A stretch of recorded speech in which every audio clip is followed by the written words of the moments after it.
Assalamualaikum dan salam sejahtera. Nama saya Muhammad Fahmi bin Sarif Azram. Saya dari kelas 4 Arif.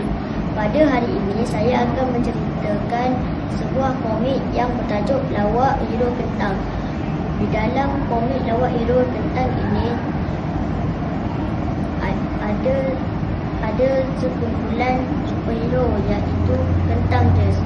Superhero Kentang Jas ini selalu menyelamatkan bumi dan tidak dapat waktu untuk berehat.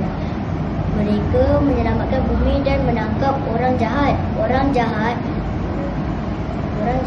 akan takut jika ingin membuat jahat, kerana ada superhero yang baik dan dia dari bumi. Superhero dari bumi ini membuat ramai orang jahat yang ketakutan. Buku ini ditulis oleh Ofairi. Sekian, terima kasih.